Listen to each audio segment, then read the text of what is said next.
Hey, this is Chuck, and you are listening to Fans with Bands, the podcast where we talk to the fans and the bands they dig about life, music, and whatever the hell else we want to talk about. Today on Fans with Bands, we are talking to Overdrive Orchestra. Check it out. Hey, this is Chuck with Fans with Bands, and I am talking to Chris, Adam, and Shaun from the band Overdrive Orchestra. And I have fans, Denise and Mike. How are you guys doing? We're doing all right. All right. Excellent. Doing good. Excellent.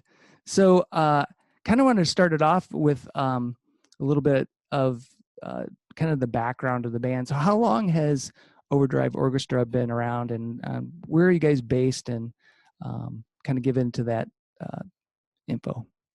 For sure. So we're from Hartland, Michigan. We can all say that. And at the moment, Adam and I live in Grand Rapids on the west side, and then Shaun and Cam hold it down over on the east side, around the Howell area. Nice. And I should mention there's two other folks in the band, right? There's James and Cameron, correct? Yes, is right. Yes. So James, our buddy JC, at the moment, he is on the West Coast, which is probably why he is not able to attend the meeting right now. He's probably working. Yeah. He's in San Francisco, I believe. Oh, really? Wow. Yeah. Yeah, he's working out there right now. And then, Cam is our drummer. Yeah. Cool. Excellent. And just so everyone knows, so Chris, your guitars, vocals, Adam, your bass, and Shaun, your guitar as well, right? Yep, absolutely. Cool. So, Denise and Mike, how did you guys become fans of the band? It's the beginning. Yeah. We first heard they weren't the whole band yet, but Adam and Chris got together in high school, and I teach at the high school where they played, and they played in like a Battle of the Bands type of event. So they had a different drummer, and they started there. And then, so we've known them way back since high school when they started playing together. That was a Van Halen song too, actually. R.I.P. Yeah, really. Van Halen song for a talent show, I think in 10th grade or something like that. Me and Chris did. Yep. And then the other guys joined later. I think Adam and Chris went off to college and had a couple different drummers and a couple different things. And Shaun stuck with them. Well, Shaun came in. I think, were you guys out of college when Shaun joined? Yeah. Yep. Yeah, it was after college. Yeah, so me and Chris moved out to Nashville, Tennessee, and had a drummer out there, Jacob Dodson, who played on the song Parallel, actually. Awesome. That was him playing drums on that one. So we recorded that song with him, essentially moved back to Michigan and met up with our old Hartland High School, I guess not Hartland High School, but was it Hartland Middle School alumni? Got him playing guitar in the band. And then, he had a friend named Cameron who happened to be really good at the drums. Yeah. And a friend named JC, you might know him as James Blevins, who was really, really good at keyboard player. So we kind of met up with him, post Nashville stint, so to say. Yeah. And so you guys just, I think it was right at the beginning of the year, February, is when your the full length Electric Mind album came out. Is that correct? That is right. Yeah. Mm-hmm. Yeah. And second, 02/02/2020. Yeah. Yeah. And then we had the pandemic, and it's like, geez, what the heck? Felt like the next day too. It was just crazy. It felt like that. Yeah. So, but off the first song off of our spring tour, or the first show of our spring tour on my birthday, and then like 2 days later, no more shows. So. Oh man.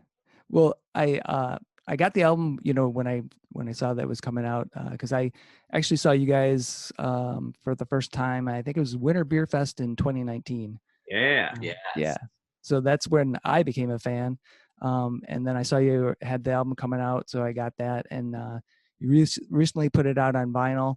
I love this album. It's so good. So much. There's so many different pieces to it. And if I understand correctly, is it a concept album? It's the closest that we can get to one. Yeah. So I'm curious, like, what is that story? What is the story behind the concept? Basically, like, yeah, Adam and I go way back. We played in bands before Overdrive Orchestra, and so like we're just like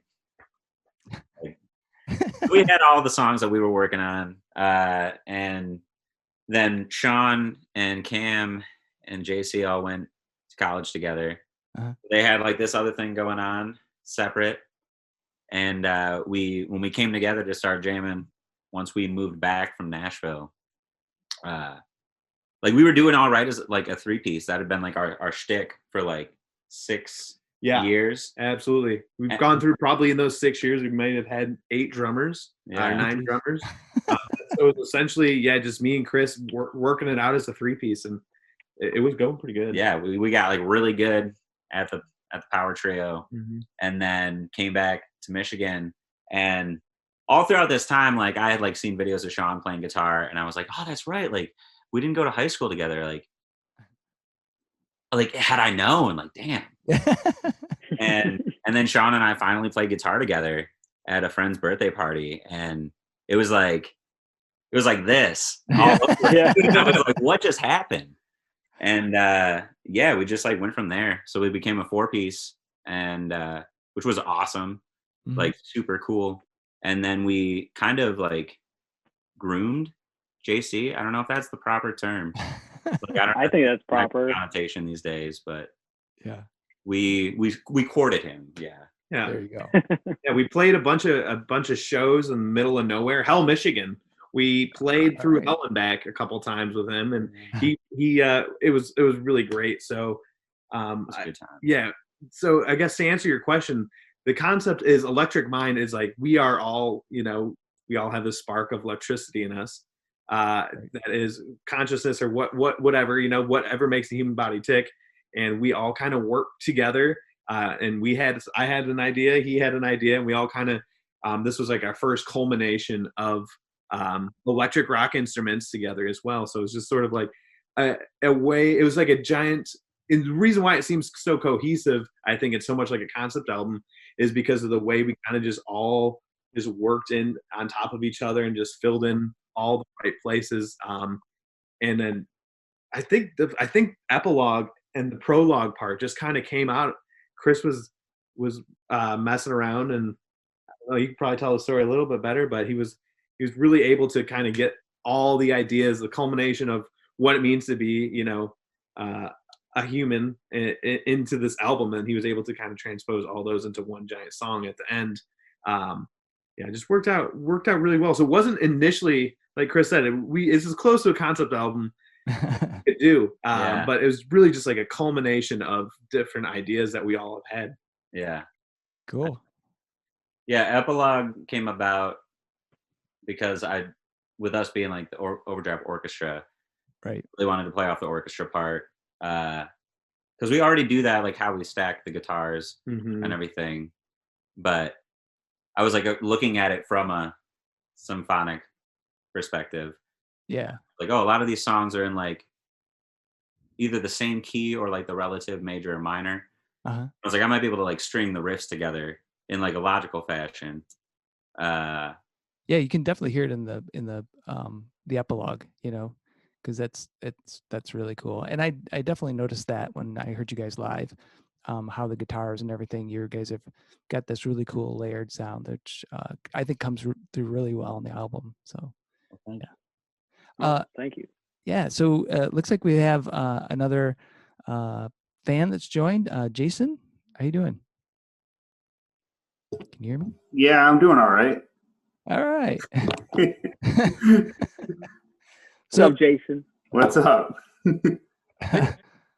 So Jason, how did you become a fan of Overdrive Orchestra? Well, me and Shaun were friends. We've been friends for about almost 8 years now. So that's really how I got started. But yeah, right. It's really how I got started listening to it, and then just been listening ever since. My fiance, who's not here, but she is probably the biggest fan out of us. But cool, awesome, and welcome. Thank you. So we were just talking about the full length album, Electric Mind. I love the song Glass Kingdom. That's my favorite song on the whole album. And just curious, what is the story behind that? What was the inspiration? That song is a special one on the album for sure. Cameron, actually, our drummer, came up with that main guitar part, and it just like we all loved it like right off the bat. And it was like I feel like it doesn't always come, songs don't always come about that way. Yeah. But he just like had this idea, and we were all super inspired by it. Uh-huh. And then I went through a breakup at the time, and I had actually been working on a bunch of songs separate from the band, and I heard it and I was like, ooh, that's like really good, and I'm really vibing with it. And so that got me to write the lyrics and flesh out the guitar part a little bit more, but still like keeping what he had. And then we had gotten together with Shaun and came up with this really cool drum loop, and on like this old electronic drum set. And oh, really? yeah, you can actually hear one of the samples stayed in the final mix. That's cool. It's like where the snare would be. Okay. So really interesting tone.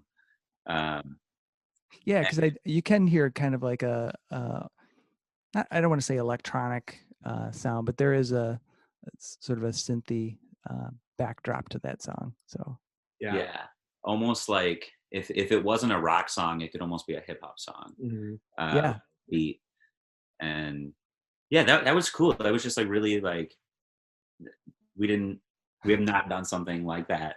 Yeah. I don't know if we'll do something like that again. Yeah, it was fun. JC too, really kind of, and Shaun especially, because me and Chris always come from this 3-piece background for so long, and all of a sudden we have these 2 other colors to throw on there, so to speak. Instead of just using the 3 primary, now you got, and so Shaun and JC just really killed it with textures on that song too. He just made it nice and shimmery, and just really sort of sealed the deal, I think, on that one.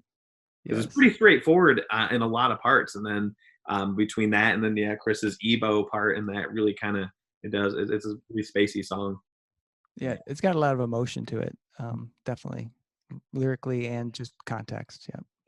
Yeah. I think everything just kept like more ideas just kept coming, and we just ran with all of them because we had like that drum loop, so it was like it was almost like a crutch, but we all worked with it, and it was a post and we were the vine growing. There you go. Awesome. Like a hot plant just going crazy on a fence. Yeah, exactly. So part of Fans and Bands is, having fans ask questions and talk to the bands as well, not just have me be the talking person. So not to put anybody on the spot as far as fans, but you guys are welcome to throw in some questions, and I'll start with Denise and Mike. Do you guys have any questions? Each of the band members, can you tell me your favorite song to play? Ooh. Of our own or Anything. That's a good one. It is a good one. We play a game for every show where we all say our favorite song of the night, and I will tell you, mine has rarely been the same. Yeah. Yeah, it's if it comes down to our music, I would say it depends on the night and the performance. I'll have a different opinion there, but just in general, I really like playing music by All Them Witches. Yeah. Oh, cool.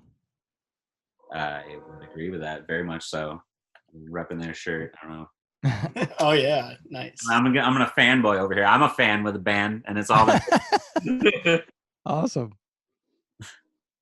My favorite song of ours to play always varies, and nowadays it seems to be Release most of the time. I really like that song. Is so fun, and it's funny because that song took the longest for me to be comfortable with, and every night I would say that was my least favorite song, and it's never to find my way through that song, and less is more on that one. I was just kept overplaying on that, and dialed it back a little bit and really found a nice groove on that one. So Release is always really fun for me to play on our songs. And as far as in general, I love playing our own music. That's why I do it. So I might release No Quarter by Led Zeppelin. Oh, I awesome. love playing that song. Those two seem to be my favorites of any given night. If I play any of those two on a night, that's usually my favorite of the night. Cool. Yeah. And Chris, did we get yours?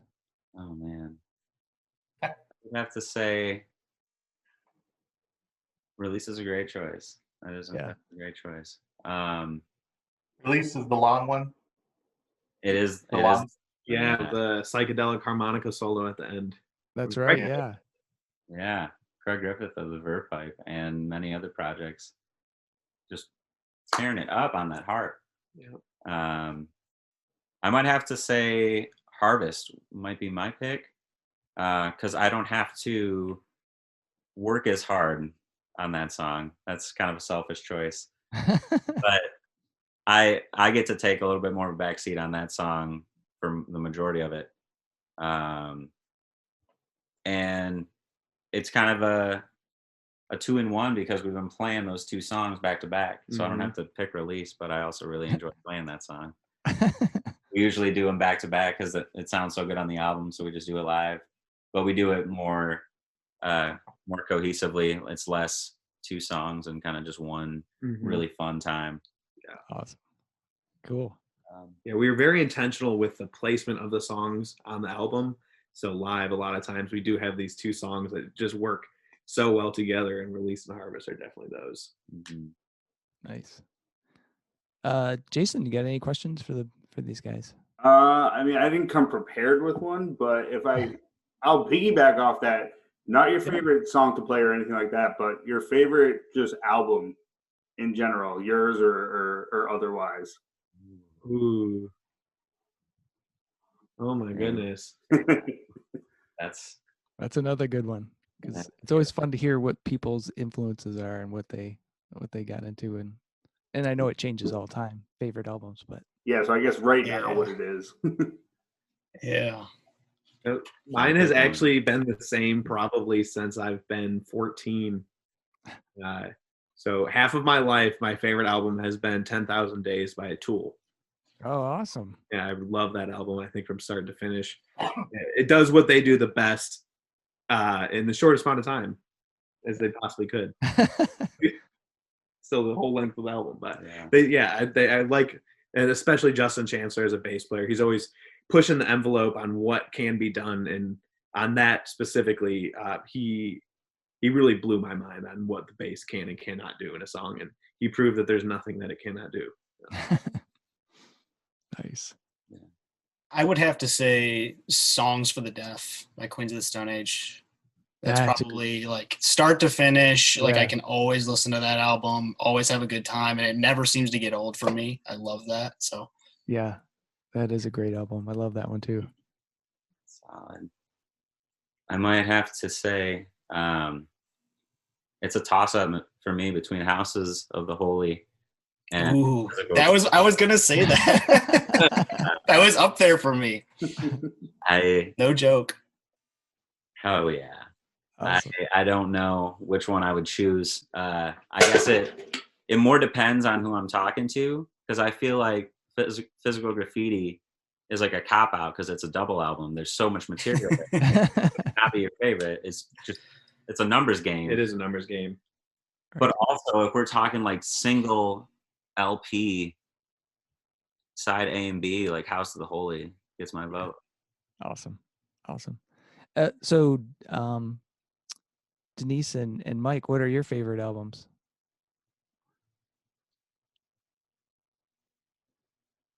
Well, Electric Mind is one of my favorite albums. Awesome. I was going to say that too. Yeah, that's a good one. I like the live one better. Yeah. All right. Yes. Hot take. Hot take. It's a hot Nice. Hey, listen to it live. Yeah. And Jason, how about you? Oh, geez. I don't know. I don't know if you can put me on the spot like that.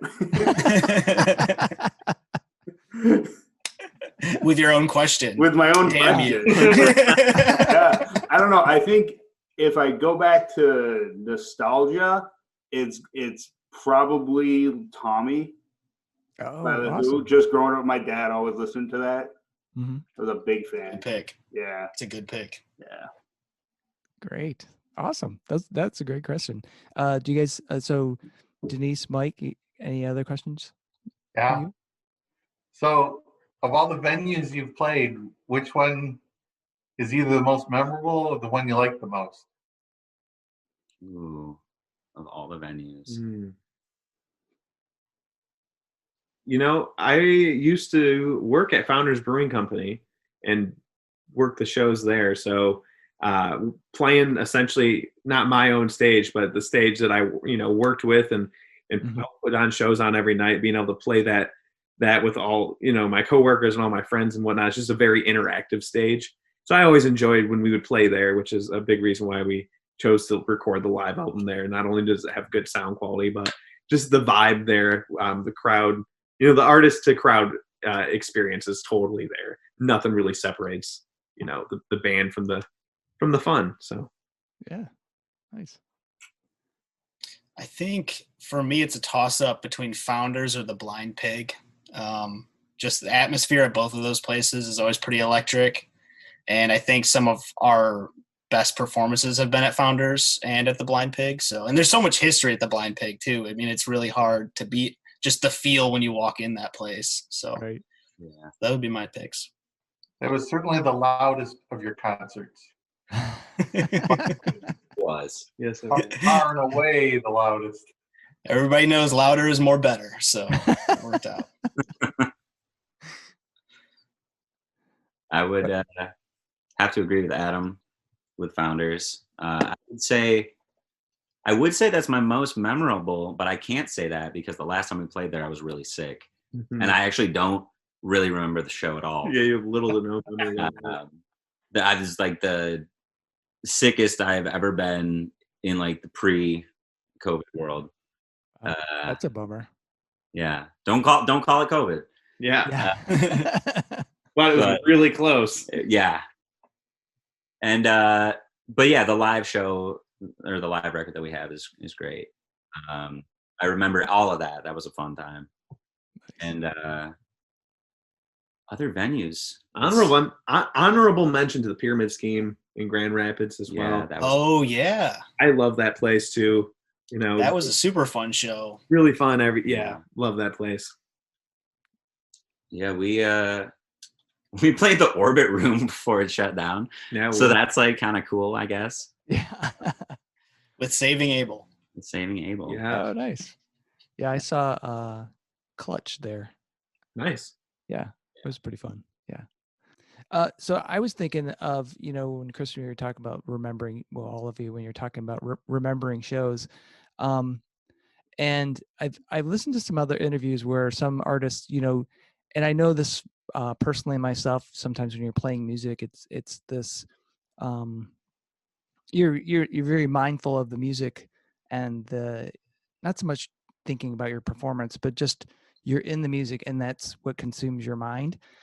So when you're at a show, do you feel present with the people there, or do you feel the music kind of become the music, and you just, like, when you get off the stage, you're like, what just happened? We just, played for an hour, but I don't really remember it. I would say there's definitely times where you are like riding the high of the concert and you get off stage and you're like, whoa, like you obviously just did that and it was awesome, but it's also kind of a blur. Yeah. And that's like best case scenario. Then you have like what I did at Founders last time. We played the show. By all accounts, it was great. I had a terrible time. I felt so bad because like everybody was there. Mm-hmm. It was like, oh man, it was our single release party, and it was just like, we did it. Yeah, but well, that's good that you persevered.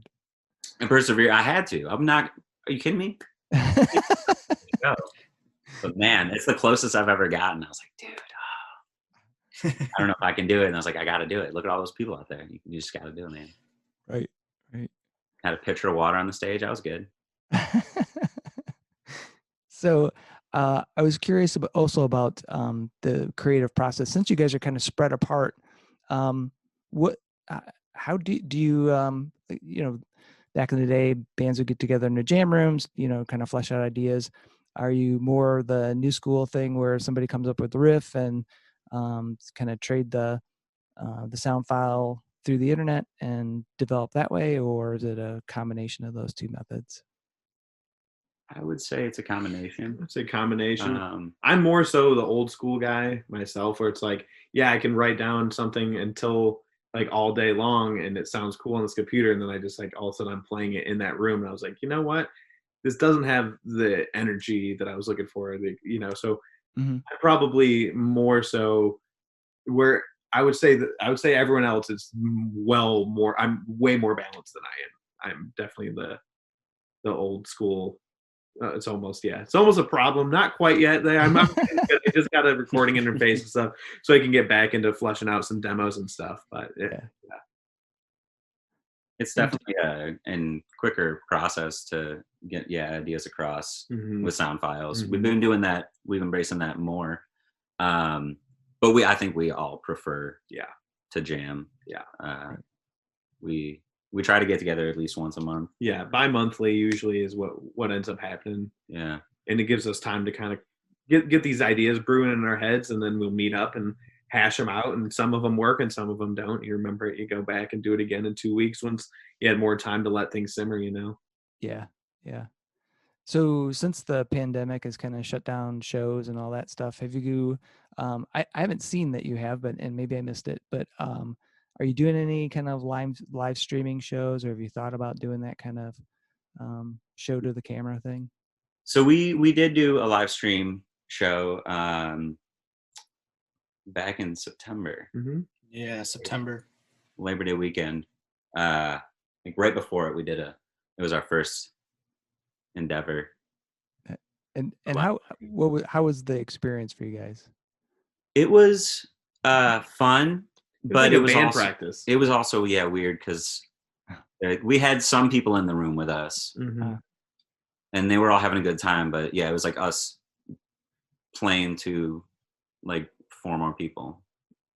Yeah, it was very much like a band practice. So it was fun, and for sure on our end, and we got to do some fun stuff. We brought in my buddy Blake Merkel, who runs Mandrick Music out in Grand Rapids, Michigan. If you guys are looking for a guitar, shameless promotion, check them out. If you're looking for an amp, shameless promotion, check out Mandrick Music. But we hired him to do some cool lights, which sometimes are kind of weird to do live situation because you got to be careful where the crowd is and where these go. So we did get to do some of the old school Woodstock style, the with the opaque projector and the oil and water.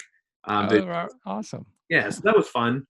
So we did get to, dip our feet a little bit in special effects because it was a live stream. But all in all, it is what it is. It's. I feel like it's a Band-Aid.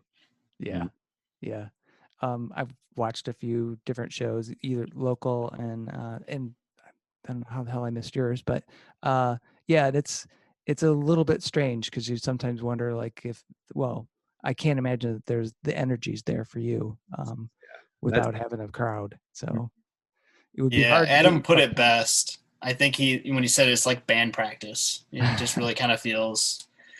I mean, it's fun because we always have fun when we're out together, but there's an energy when there's people that are reacting to your music right in front of you, and you can react to what they're giving back to you. And it's just kind of gone when you're doing live performances. But if you missed it, it is on YouTube, so you can look that cool. up. Awesome. I'll go check it out then. That'll be fun. So I kind of want to go back into like a little bit of the your origins as far as who are your, like, if you had to pick one person as your musical idol that influenced you, who would that be? And I'll pick on Shaun first. Oh man. Right off the bat. I mean, that's changed certainly throughout the ages. Yeah. I picked up a guitar first because of Dimebag Darrell. Oh, cool. In Pantera. But when he was killed on stage and the Guitar World put out a memorial issue about him, that was when I first was learning. And I remember buying that magazine and flipping through the pages and like, oh, who's this guy with the red beard, starting to listen to Pantera, and then like checking out tabs and learning how to play Pantera. That was my formative years on guitar were actually pretty heavily rooted in that kind of heavy metal sound. But nowadays, I'm going to keep it straight with my favorite album. I'm just going to go with Joshua Homme and his guitar playing, his riffs and his early days in Caius are like, I'm just so enjoying them right now. Yeah. And his, songwriting ability. I mean, I'm sure everybody else in the band right now is jealous that I took him away from their answer. 16 years old, just coming out with these monster riffs. I was like, all right. So good. So Adam. Yeah. Musically, it's hard to say. Reason why I play bass is more so because I just like feel the pulse. And that's kind of where I've always gravitated towards. So on that front, the person who I guess inspires me the most on that would be, as I kind of noted earlier, Justin Chancellor from Tool. I would have to say he is my most, as far as creativity goes, I would say absolutely. As far as songwriting goes, that's like a completely different can of worms. Mm-hmm. And I might have to go with something like Frank Zappa or something like that right now, just because he's so out there and he's not afraid to take risks, and it's always cool every time somehow. And I just really appreciate that. And there's obviously outstanding musicianship, but it's just like the songwriting and the process and how he wrote it is just mind-boggling to me right now. So as those, I have to give you two answers because they're two different things. There you go. Why not? Yeah. I call my own shots. Oh man. I might have to give you a double answer too. Jimmy Page, always, like, from a guitar perspective, I've always liked what he's done. But I would say who's like inspired me the most, like in recent times, I would say Frank Ocean. And I know he's primarily a singer, but I know he knows music. How could he not? Blonde is a phenomenal album. Nostalgia Ultra is a cool mixtape. Obviously, everybody knows Channel Orange, but wow. Candy, I want the vinyl. It's so expensive because everybody knows how good it is. And I don't like that I'm priced out. Awesome. Yeah. So another question I was thinking of when you guys were talking about music and the the writing process, that do you when you're creating music, do you envision landscapes? I mean, is it a process of thinking of a theme when you're building a song that you want to convey, an emotive theme, or do you get some kind of visualization in your mind of where you want the song to go and then you start building upon that? Great question. I think it depends a little bit. Yeah, sure. It's never the same. Emotive like themes seem to be what we build out like musically, and the lyrics seem to be added. If we're just to like, if I was to give you like a generalization and say if we had to pick one way to do it every time, that's probably how we do it, but it does change. I think Last Kingdom, you mentioned that song earlier. That song, as soon as I heard that, I was like, that feels like I'm like sitting on a beach and there's like an ocean rushing up against me. And that sort of, I think, everyone else felt that way too. And that kind of, you can hear that in the soundscape of that song a little bit. I think it always starts with the music. There's very few times, unless it's like an acoustic song in nature, and I'm not including Last Kingdom in that, even though it's acoustic. It's hard to come up with the music and the lyrics at the same time. Yeah, that happens every now and again. It's always the instruments first. And yeah, probably Chris writes all the lyrics as well, so he doesn't really get any help on that end. Sorry, Chris. No, it's okay. So a lot of times when it comes to songwriting too, it's not like he'll show us lyrics, but it's never be like, hey, let's write a song about my lyrics today. He doesn't have that kind of ego. So it usually lyrics seem to be the last thing added. Yeah, for sure. Cool. So do you remember the very first concert that you went to, and what was that? My first concert was Aerosmith with Joan Jett opening. And it was cool. I was like, I was super young, and it was awesome. I was like, live music's cool. Yep. Cool. Mine was Peter Frampton at Really? Pine Knob. Yep, with my dad. My dad took me to see Peter Frampton.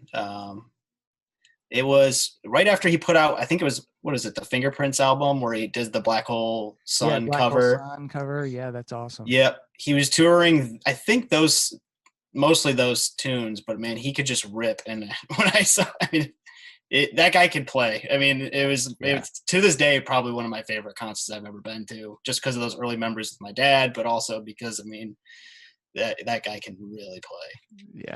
Yeah. Adam, how about you? Oh man, my first concert was DC Talk in 1998 on the Supernatural tour. Awesome. I think I was 7 years old. I might have been. I had to have been 7 at the time, and I called in the radio station, and I won the tickets. So me and my dad went, and I remember being so afraid of all these stories my dad was telling me on the way there about how he saw Kiss and how his ears were like bleeding afterwards. I was like, got so freaked out. I just went in there and I was just like already overwhelmed. I'm not gonna say I cried the whole time, but I don't think I had as good of a time as people should at their first concert experience, especially when they choose to do that for a living, and the rest of their life. That's what they want to do. I don't think I had the best first experience. I don't think it was even loud, to be completely honest. I think I was just afraid. Just a big baby. That's awesome. So Jason, what was your first show that you went to? Oh geez, this is actually, it doesn't align with the music we're talking about, but I never really went to concerts when I was younger. Okay. So my first show was actually a country concert. Cool. Kenny Chesney, I think Old Dominion opened. It wasn't too long ago. It was only like a couple of years ago. But yeah, I never went to really live music a lot. Yeah, that's cool though. It's awesome. Denise and Mike, how about you guys? All right, I guess I'm supposed to go first. My first concert was the Doobie Brothers at Pine Knob. Yeah. Oh, Yep. awesome. Awesome. Knob. Yes. Yeah, Pine Knob, not That's DT right. It was Music Pine Theater. Knob on the hill. Yeah. That's right. Mike, how about you? Sticks at air-conditioned Como Arena. Nice. I forgot Very the nice. album now. It was the first album. Their main, I think it was Sticks. Yeah. Oh, wow, cool. Awesome. I think it was Very nice. 77. Cool. How come we didn't play Coba Hall for our first record? That would be, yeah.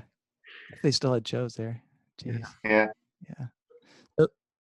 So Denise, Mike, do you guys got any other questions for the band? When's the new album come out? I was afraid this question was going to come up. It just did. Yeah. It just.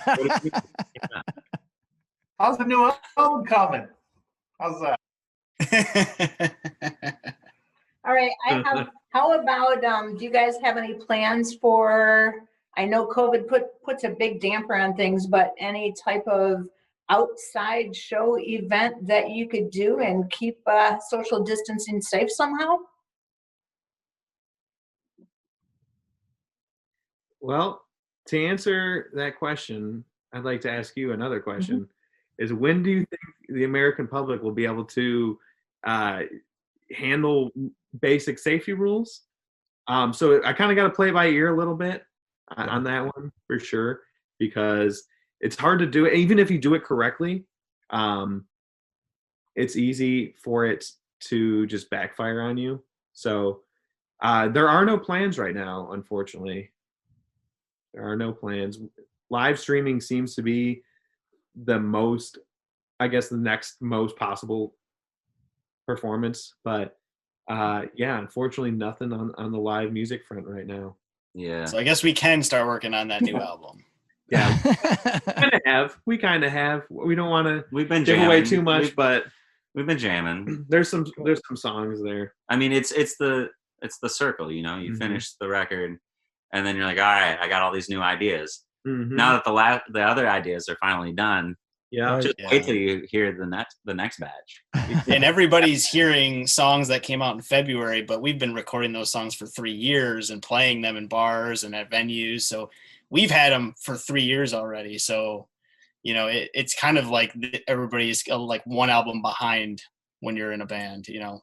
Yeah, that's true because, you know, there's a lot of development process, you know, you're writing and then honing them and getting them ready. So by the time they're on an album and we're the fan is enjoying it, you guys are like, "Phew, man, that's like ancient history to us." So, well, it's cool that luckily the muscle memory's there at that point.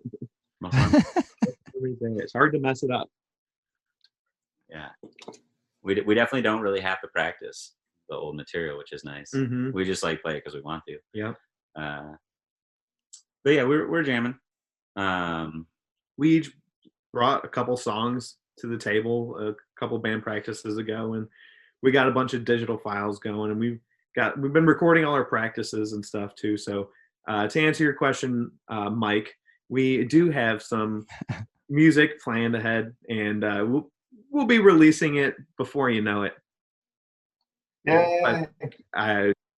To give you a year even would be foolish. Yeah. No deadlines. No deadline. Yeah. Until we can play in front of people again. Yeah, we really have no reason to get this out and about because, you know, people listen to music on Spotify and whatnot, but you know, we really want to be playing shows to help plug this album, the next album. So yeah, right. And you know, it had been a long time since we had like a full length album before Electric Mind, so we can kind of ride the wave, so to speak. It's a smaller wave than it was, but we're riding it, and we're just giving it time for the new stuff to just like come together organically. It's a totally different process now that we've all been in the band. Like it's different. We brought the last batch of songs together. Absolutely. We're like working on them pretty much from the ground up. Like there are, just like how I write the lyrics by myself, I've been putting together like as good of demos as I can of ideas, and then I send it to the guys, and we can like swap out like a drum loop with actual drums and get ideas that way. But then we like really hash them out at a practice, and then that like becomes a new thing. So like at this point, the demos are like there is like a reference, but we've started jamming them, which it feels really good. Just totally new direction. You know, if you want more of Electric Mind, like you'll get like the feel. I'm not gonna tell you you're gonna get like the same songs again. It's cool. It's really cool, and then it's a fun process to work with the guys from start to finish. It is.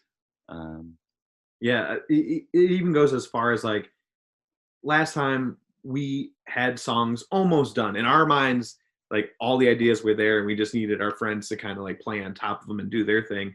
And obviously some things changed along the ways, but with this new stuff, it's very much like that's extreme example. I have this one song I've been working on, and I'll like all day long we'll play it this one way, and then next week I was like, okay, now we're gonna try it the complete opposite way. You know what I'm saying? And just so it's like just beat it to death until like something feels right, or till something gives and gives the way that you want it to. And because we have so much time right now, we've absolutely been able to like just build songs from the ground up that are awesome, you know. So hopefully it will be another level of songwriting processes or songwriting experiences for you guys. Awesome. Yeah. Jason, do you have any questions for these guys? Yeah, actually, I was thinking about one for all, and I'm sorry if you guys talked about this before I got in, but I've known Shaun for all these years, but I've never asked him, how did you guys come up with the name Overdrive Orchestra? Well, that's before my time, so. I figured, but. Yeah, I was wondering the same thing. That would go back. It's really when we started playing with with Max, Mm-hmm. who's on our first recordings when we Yeah. were still in college. We we were the power trio thing, but we really liked we just really appreciate the layering of the instruments.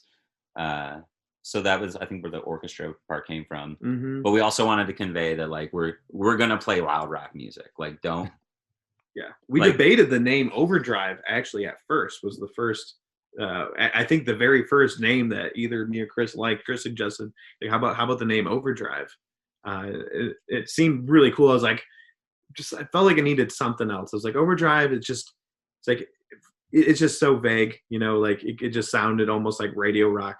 So I was like, it needs something else because there's going to be some intricacies to our music. And we were playing with a keyboard player intermittently at the time too. Keys has always been something we wanted to do, just weren't able to find the right person to make it happen until we met JC. But we kind of just took the idea of rock and roll and in harmony. I think even from the beginning, Chris had this harmonist pedal made by Boss, which is pretty cool. And because we just had the one guitar thing, we would just try and make it sound like a wall of guitars, so just that whole orchestra thing going. Yeah. And then you can imagine to my relief when Shaun joined the band. Didn't have that pedal nearly as much. Mm-hmm. No, it's cool. It's like the alliteration rolled off the tongue. The alliteration was nice. It was a pain for the Twitter handle. It was a pain for the Twitter handle. We recently finally just said F it and just like abbreviated, but yeah, it's funny how you have to think of those things now. Like I've got to worry about the name as far as the social media or domain name or whatever. So weird. Yeah, the name came out like right when Twitter was starting to pop off too. So Twitter was not something we thought about at all. I don't think it would still be something we think about to this day. Right. I don't think about Twitter, but once a week. I've thought about it 3 times already today. Wow. That's enough. Year. But yeah, that's how it came about. And then it kind of just, it makes more sense now than ever. Mm-hmm. Who would have thought when we named ourselves? Yeah. But yeah. Cool. Awesome. So I was curious, and I just lost my train of thought. Oh yeah. So, if you guys were, able to travel, so right now travel is like kind of a bummer right now. So really can't go anywhere. But if you could travel anywhere, right now, where would you go? I can actually answer this question because when COVID first all happened, like literally we were going like 100 miles an hour, it felt like, and just stopped. Like not only did live music stop, but like I got let go from my day job. And so like it just like all happened because of the virus.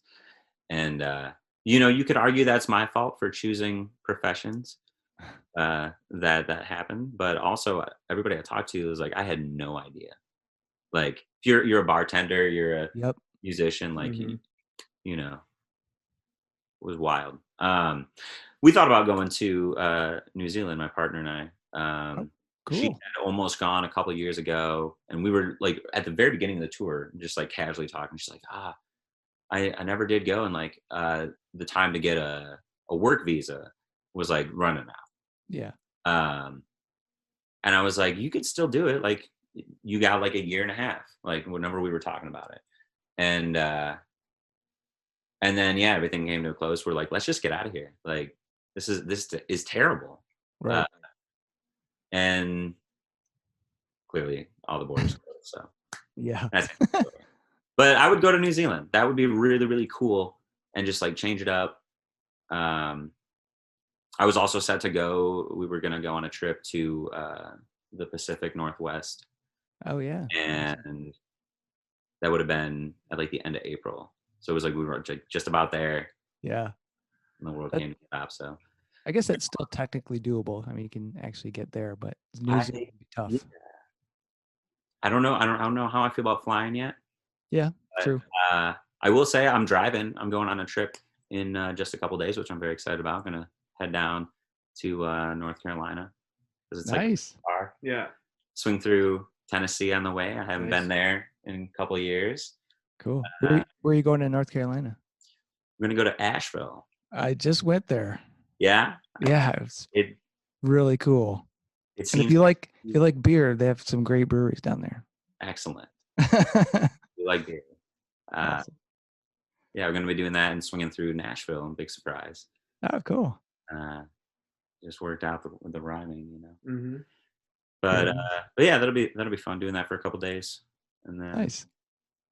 But yeah, I would say anywhere in New Zealand. But it is nice that I feel like I'll let you guys take the question from here. But I feel like we've all been able to get out, at least in our beautiful state of Michigan. Yeah. I do appreciate this state more than ever. Mm-hmm. Yeah, it's been nice. Yeah. I've been going on walks every single day for sure. Been finding a lot of nice fungus lately. Going up and eating it. I found some lion's mane yesterday. Wow. Yeah, really nice. I found some chicken of the woods earlier this year, so that's been fun, foraging and all that.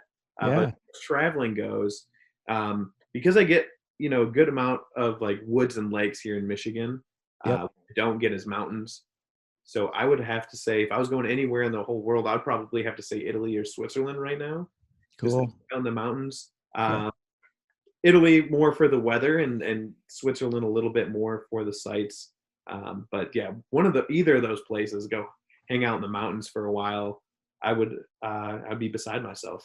Yeah, northern Italy is super cool. Yeah. In the Alps there. So exactly. Yep. Exactly. Yep. Somewhere in the Alps. Yeah. Cool. How about you, Shaun? Probably. I spent a summer in France in high school, and I've always been kind of dying to go back. But it was sort of either between the south of France or maybe the UK. I've never been to the UK. There's a lot of cool stuff up there, a lot of history that I would love to see in my lifetime. So that's probably between those two spots. Cool. Yeah, Scotland's awesome. It's absolutely technically the UK. So yeah. Yep. Mm-hmm. Yeah. Cool. Jason, where would you go if you could travel right now? Well, I was gonna say New Zealand, but Chris kind of pulled that one. Those Lord of the Rings movies, man. Yeah, exactly. Hobbiton. No, but if I could do another one, I think I would want to go to Iceland. Oh yeah, that was cool. One of my old coworkers went there a couple of years ago, and it was just like gorgeous out there. He basically just took a van, drove all around the country, and that'd be just great. Yeah, I'm with you. I'd like to do that.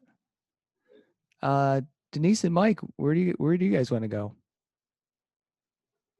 Well, we just went to Keweenaw Peninsula. Oh, when'd you go? All the way past Carper Harbor. Last week. Oh, I was up there the first weekend of October. Nice. To get any Uber lights? We did. We found one, like without the flashlight. Totally, just like really. Yeah.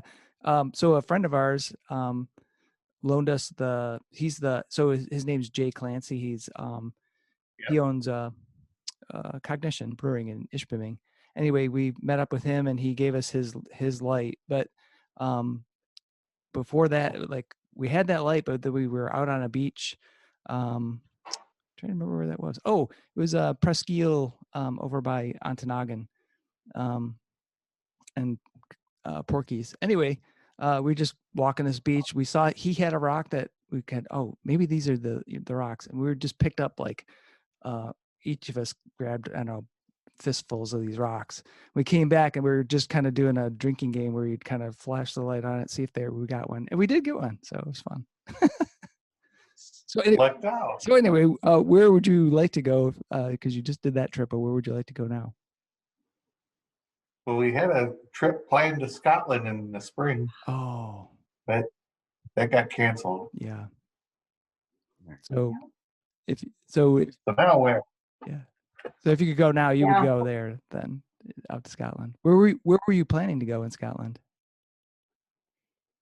Starting in Edinburgh, we have a nephew that is working for Edinburgh University right now. Cool. So he was going to kind of take us around and show us the town. Mm-hmm.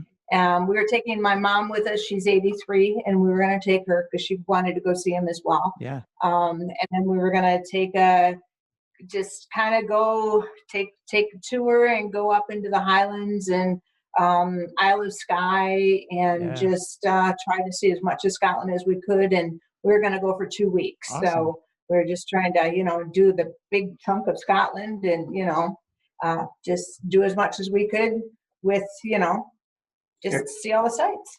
Remember, it's a country, but it's about the size of Michigan. Yeah. Yeah.